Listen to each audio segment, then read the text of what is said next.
How did you see before I go? You've been waiting a long time. What you saying, Matt? Look, this game was needed. The performance was needed. The result was needed, and the squad rotation was needed. And I kind of think Odegaard has just shown to our whole fan base and to everyone watching that this is what we've really, really missed of him. It's not so much his creativity, it's his leadership that we've really missed of him. You know, he's commanding players left, right, centre. Those, you know, cheeky little passes he makes. A brilliant man of the match performance from him. Saka, this guy will just contribute every single game. It genuinely feels like it. And he's just getting better and better. It does feel like that. I actually was quite interested with the starting lineup. I didn't expect Jorginho playing. I didn't expect Jesus to play. And I didn't really expect Trossard to make the starting 11. And those changes threw loads of ITKs off, literally everyone off, and it has paid off. So fair play to Arteta for that. His squad rotation was absolutely on point. And young Ethan, first Premier League goal for him, first of many. Like, he's an instant shooter, which is something I don't think a lot of our players have. Like, a lot of our players do not instantly shoot. They'll wait and wait and wait. And what Ethan has, like, I could genuinely see him scoring quite a lot of goals for Arsenal.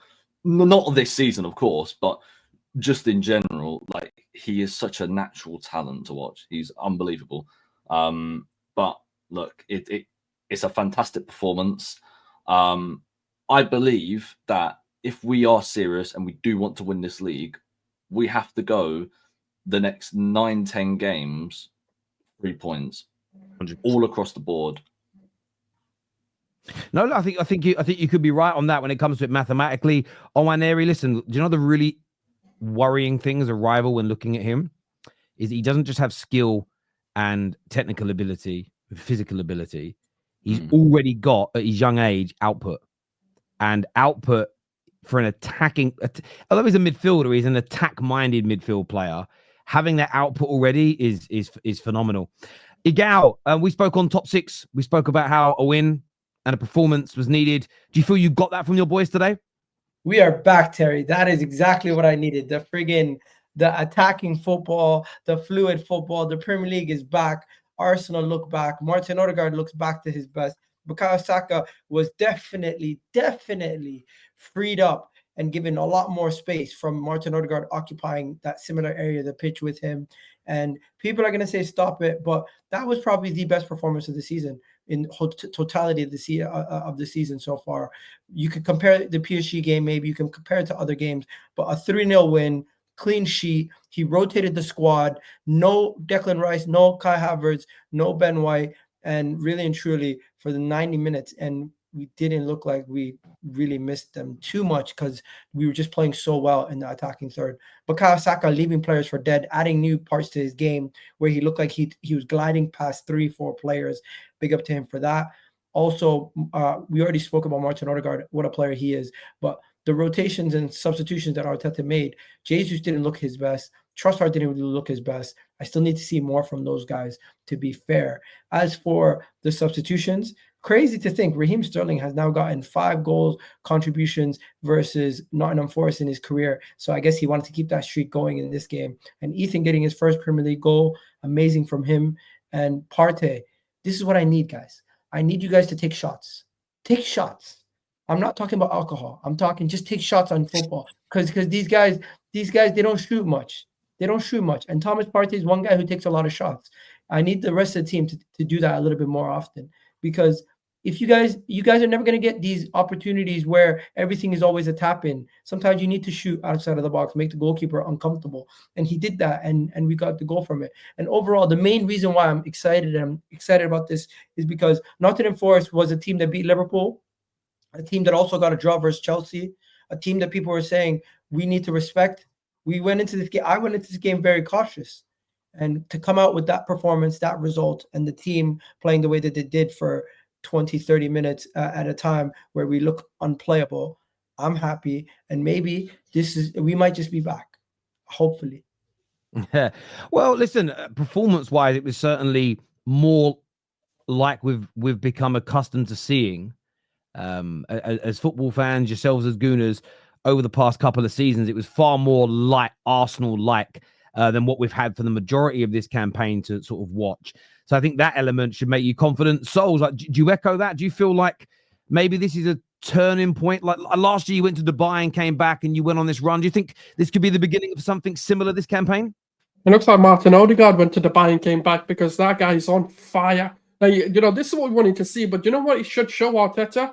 When you put the players in your system in the right players and the right profiles, this is what happens. Like I said, when Martin Odegaard got injured, just play the kid. Just play Ethan Nwaneri. There is nothing wrong with just risking it and playing the right profile because you wanted to trust him. This is what happened. Now that we put a creative midfielder rather than a Trossard, rather than a Kai Havertz, rather than whoever else, right? We could have done a Make-A-Wish, right? And said, who wants to play for the Arsenal in the number 10? Because that's really what Arteta was doing. He was just trying to make it work without putting the kid in there. And today, Odegaard showed once again why he is one of the most vital players, and people need to shut the hell up when they talk about Arsenal and when they talk about Odegaard, because the amount of narratives I was hearing that Odegaard isn't going to improve Arsenal, Odegaard coming back isn't going to do anything, XG wasn't a problem, all of this, you're all looking like fools today. And that's the reality of the situation, because when Odegaard comes back, you start seeing the press is improved, the fluidity is improved, the tempo's improved, the chance creation's improved. And, for you James Maddison lovers, yeah, those conversations are long dead. They were always dead. They never should have been there. But for you Spurs fans, you can now shut up as well, because that conversation never needs to happen. Now, we've got the captain back. There's not a turning point. It's this guy is just that good. Real Madrid made the biggest mistake of their entire club's history selling him for 30 million. This guy is a bona fide superstar. He is going to be arguably one of the best players in world football, and people are going to acknowledge this guy. Because people say Ozil's a more natural talent, all of this sort of stuff. This guy's got levels to go up. And today you're seeing just a glimpse of what he can do and why he's so important. People have forgotten how good he is because he's that consistently good. Do you see how good he made Bukayo Saka look today as well? He unlocked Saka and brought him back to the levels we needed to see. Those Cole Palmer conversations can die off as well, because that conversation is the next one that's going to die. That's going to be the crucifixion of Cole Palmer if they're not careful, because Bukayo Saka has awoken as well. That's a beast that was lying there. People said he couldn't take his man on, and he's been doing it consistently this season. People look at his GA, people look at him as a crossing merchant, but today he showed another dimension to his game, and he said, you know what? This is the most complete Bukayo Saka I've seen.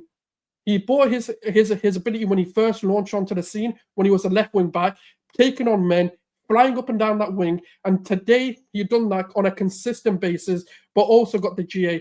He assisted one and he scored. And this is what we need to see more of. We need to see Martin Odegaard and we need to see Bukayo Saka take us to that Premier League title. Because if they can come back this season, then people need to put respect on this Arsenal team, because they've written us off. They said this title race is done for Arsenal. They should focus on the cups and not even think about the league. These players think otherwise, and I'm so proud of them to come out of here. By the way, this same Nottingham Forest that everyone wants to diss us for beat them at the Anfield. Do you want to talk about, don't mention Liverpool, don't mention Klopp, don't compare the two. You got beat at Anfield. And this is the same team. We may look amateurs. We dismantled them. They didn't even look like there was a team that can compete against us. And Terry, you can load up your Arsenal are scary because we're back. And as simple as that, I don't agree with the gal, but we are truly back. As long as Odegaard's here, load it up. Yeah, the rivals are going to be scared, and that respect is coming back. So get your memes in, get your clips in. I don't give a shit, because you'll come back to this at the end of the season and say, do you know what? Fair play, go enjoy your celebrations, because that league title is coming to the Emirates, and this is the year we'll seal it off. The hunting have become the hunters, and Man City are now terrified. Liverpool, the pressure's on, you better win. Can I also just say as well that Forest are above Aston Villa, Newcastle, Tottenham, and Man United, right? So I don't want to hear any of this, but it's only Nottingham Forest. None of that. They are a very, very good side, and we just absolutely neutralized them. The conversation on the top six, if I'm not mistaken, was Arsenal going to drop points this game. Yeah, yeah. People said we have no right to win 3-0. people said we shouldn't even be predicting 2-0s and 1-0s and 3-0s. This is going to be a very tight game. So for all of you, narrative for it is what happened. Yeah, now suddenly it's changed. Do you know another narrative I find interesting?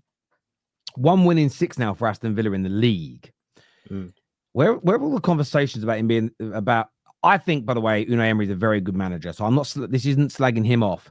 When he's doing well, and certain managers at certain clubs, maybe like yours, are having a little bit of a rough period, he's used as like this hammer to beat you with. When he wins 1 in 6, by the way, it won't happen. When they were losing 2-1, they could have dropped as low as 12th this weekend and be on a minus goal difference. I mean, it's crazy when you actually start to deep that.